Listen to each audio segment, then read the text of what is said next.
प्रिय विद्यार्थियों, हमने कार्ल रिटर पर अपना पिछली बात छोड़ी थी। कार्ल रिटर की भौगोलिक चिंतन में योगदान पर आज हम उसी बात को आगे बढ़ाते हैं। कार्ल रिटर की, जैसे कि मैंने पिछले लेक्चर में कहा था, जो सबसे प्रोमिनेंट कृति है वो है अर्धकुंडी। अर्धकुंडी जो है वो मूलतः जर्मन में लिखी गई और अर्धकुंडी जर्मन शब्द है, जर्मन भाषा का शब्द है, जिसका अर्थ है science of earth in relation to nature and history. जो इसका मूल जो तत्व रहा वो ये रहा कि कार्ल रिटर ने इसको पृथ्वी के विज्ञान के रूप में प्रस्तुत किया और उस पृथ्वी के विज्ञान, उस पृथ्वी को, जिसका विज्ञान की बात ये कहते हैं, उस पृथ्वी को इन्होंने प्रकृति और उसके ऐतिहासिक परिप्रेक्ष्य में अध्ययन करने का प्रयास किया, या उसके इतिहास और प्रकृति के साथ इस पृथ्वी पर मौजूद जो भी मानव समुदाय है उनके संबंध को स्थापित करने की चेष्टा की।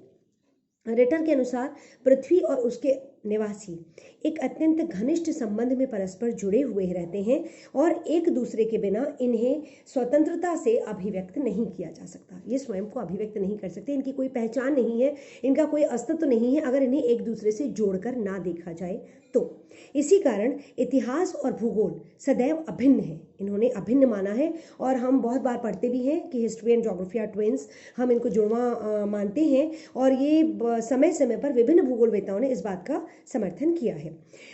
रिटर ने बहुत जोर दिया था इस बात पर। रिटर ने यह भी कहा कि लैंड मानव को प्रभावित करती है। यहाँ लैंड से मतलब है पृथ्वी, पृथ्वी पर मौजूद जो भी तत्व हैं वो मानव को प्रभावित करती है और उस प्रभाव के बाद मानव जो कल्चरल एनवायरनमेंट डेवलप करता है, मानव जो अपने आप को विकसित करने का प्रयास करता है, उससे वो पृथ्वी के भूदृश्य में परिवर्तन लाता है। लैंड मानव को प्रभावित करती है और मानव लैंडस्केप को चेंज करता है, रिफॉर्म करता है, यानी दोनों एक दूसरे को अंतर प्रभावित करते हैं, इसलिए इन दोनों को अंतर संबंधित माना जाता है। सिर्फ एक ही चीज दूसरे पर इम्पैक्ट नहीं डालती, दोनों एक दूसरे को प्रभावित करते हैं। इस बात को एडवोकेट किया रिटर ने। फिर रिटर ने एक चीज और अपने इसमें प्रस्तुत की। इन्होंने विभिन्न जिन क्षेत्रों की यात्राएं की थी, यूरोप की और रशिया तक की यात्रा की थी, विस्तृत रूप से जर्मनी और एशिया तक के कुछ क्षेत्रों की यात्रा इन्होंने की। इन्होंने अपनी यात्राओं के बाद एक थ्योरी डेवलप की जिसको इन्होंने इस पुस्तक में प्रस्तुत किया। वो ये था कि यूरोप में सिविलाइजेशंस का मूवमेंट नॉर्थ वेस्ट है, जिसका मतलब ये है कि सभ्यताएं जो हैं वो डेवलप होने के बाद उत्तर और पश्चिम दिशा की ओर अग्रसर हुई, मूव हुई, यानी मानव समुदाय जब उन्होंने धीरे धीरे अपनी सभ्यताएं डेवलप की, विकसित की, तो उन सभ्यताओं का जो विस्तार है वो उत्तर की तरफ हुआ और वेस्ट की तरफ हुआ। इसीलिए यूरोप में धीरे धीरे उत्तर पश्चिमी यूरोप जो है वो उसके बाद डेवलप हुआ सभ्यता के केंद्र के रूप में, जो वहाँ का प्रमुख वैज्ञानिक और तकनीकी और जो स्कॉलरली केंद्र जो है वो बना उत्तरी पश्चिमी यूरोप। तो सभ्यताएं उत्तर और पश्चिम की ओर मूव करती हुई यूरोप में नजर आती हैं जब हम यूरोप की हिस्ट्री और ज्योग्राफी को कनेक्ट करके देखते हैं तब।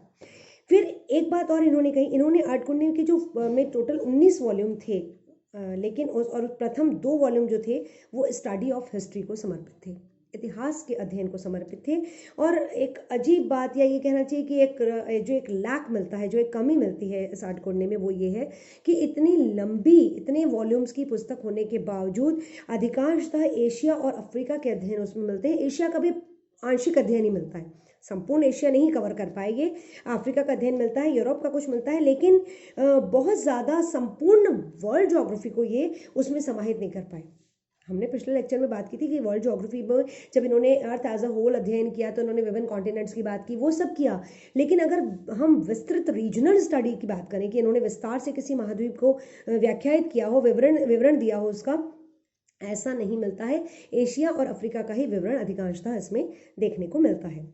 एक चीज़ और इन्होंने कही जो इनके डिटर्मिनिस्टिक अप्रोच को जाहिर करती है, वो ये है कि इन्होंने ये लिखा कि जिस तरह से आत्मा के लिए शरीर बनाया गया है, अगेन टेलोलॉजिकल अप्रोच इज दैट, जिस तरीके से आत्मा के लिए शरीर बनाया गया है उसी तरह से मानव के लिए भौतिक पृथ्वी की रचना की गई है।